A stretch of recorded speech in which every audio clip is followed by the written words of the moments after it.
Bismillahirrahmanirrahim. Assalamualaikum warahmatullahi wabarakatuh.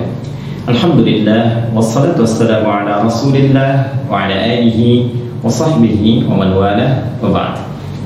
Saudara-saudariku, di antara tuntunan fikih yang sangat penting diketahui dan dijalankan oleh setiap muslim ataupun muslimah dalam syariat Islam adalah tuntunan mandi janabah.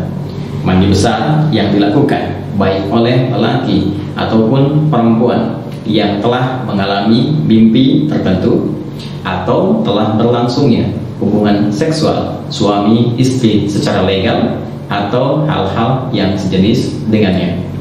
Tuntunan dimaksud telah disampaikan oleh Rasulullah SAW dengan sangat detail dan direkam dengan sangat sempurna oleh para ulama kita, khususnya para ulama hadis dalam kitab-kitab hadis mereka.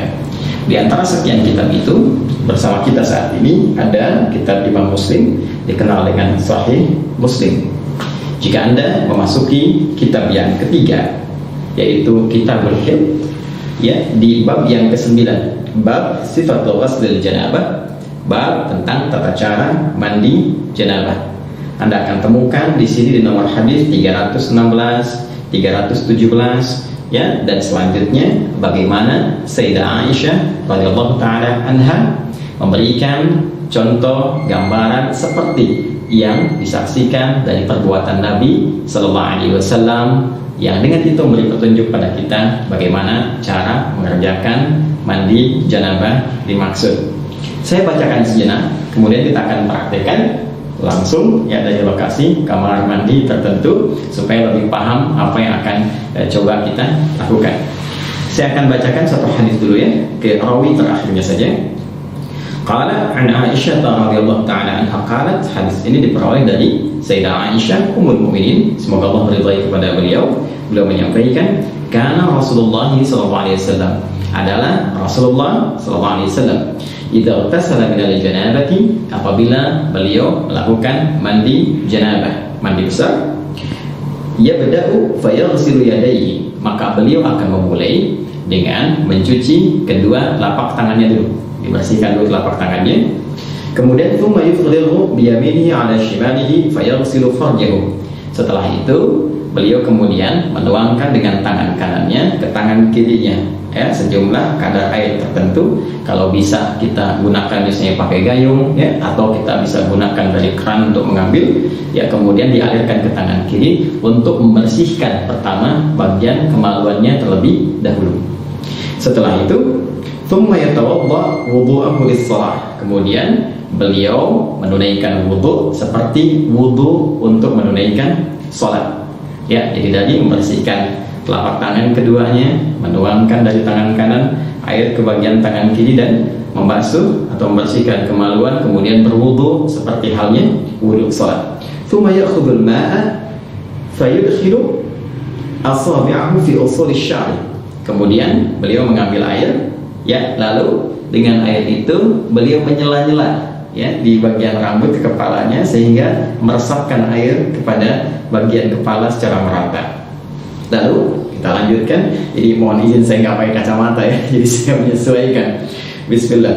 Kemudian hatta idza ra'a an qad istabra'a hafana 'ala ra'si thalatha hafanat.